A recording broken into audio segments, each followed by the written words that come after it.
प्रभात संगत जी। राधा स्वामी। आज की साखी मालिक के दरबार में केवल प्रेम और भक्ति की कद्र है, उससे संबंधित है। जब महाभारत की लड़ाई खत्म हुई तो भगवान श्री कृष्ण ने पांडवों को बुलाकर कहा कि अश्वमेघ यज्ञ कराओ, प्रायश्चित करो, नहीं तो नरकों में जाओगे। लेकिन तुम्हारा यज्ञ तब संपूर्ण होगा जब आकाश में घंटा बजेगा। पांडवों ने यज्ञ किया, सारे भारतवर्ष के साधु महात्मा बुलाए। सब खाना खा चुके पर घंटा ना बजा। सोचा कि भगवान कृष्ण को नहीं खिलाया।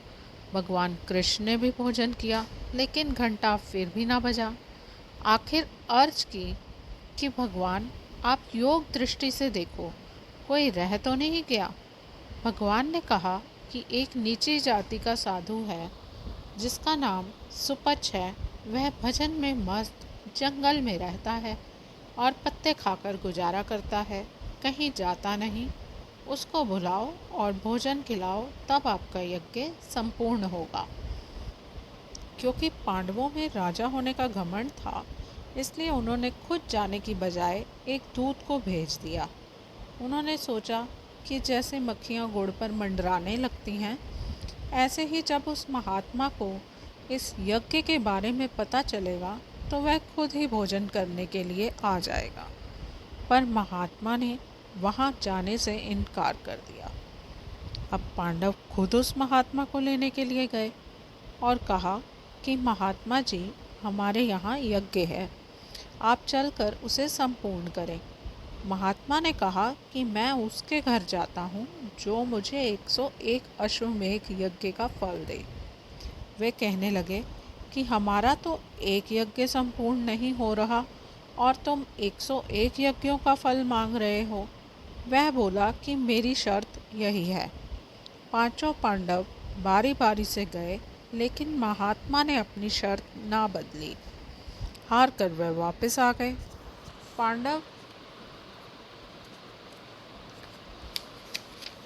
पांडव निराश होकर बैठे थे कि द्रौपदी ने कहा, आप उदास क्यों बैठे हैं? मैं सुपच को लाती हूँ, यह भी कोई बड़ी बात है।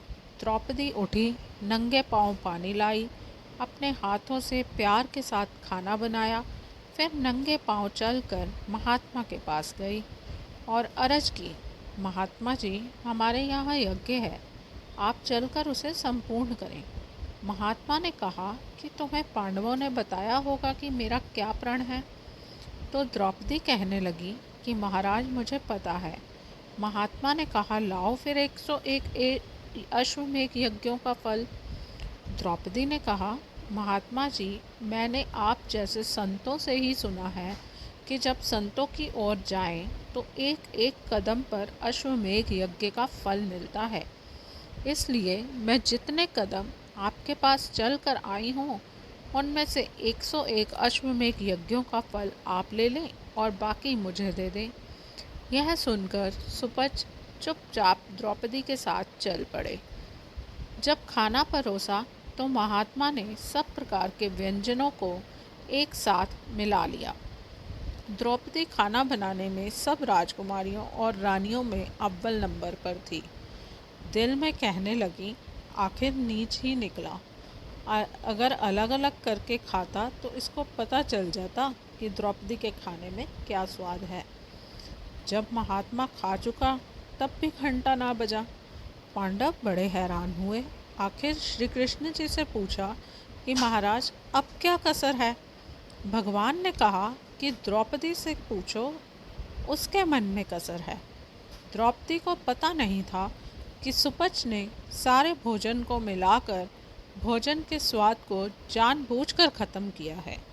महात्मा या तो खाना खाते वक्त सारे खाने को मिलाकर उसका स्वाद नष्ट कर देते हैं या अपनी सूरत को खाना खाने से पहले अंदर ऊपर ले जाते हैं। नतीजा यह होता है कि खाना चाहे खट्टा हो या नमकीन, मीठा हो या फीका, रूखा हो या सूखा, चाहे कैसा भी हो, उनको स्वाद का पता नहीं चलता। जब द्रौपदी ने क्षमा मांगकर अपना मन शुद्ध कर लिया तो घंटा बजा। सो साध संगत जी, मालिक को केवल हमारी भक्ति और नम्रता ही प्यारी है। उसके दरबार में जाति पाति का नहीं, प्रेम और भक्ति की कद्र है। राधा स्वामी जी।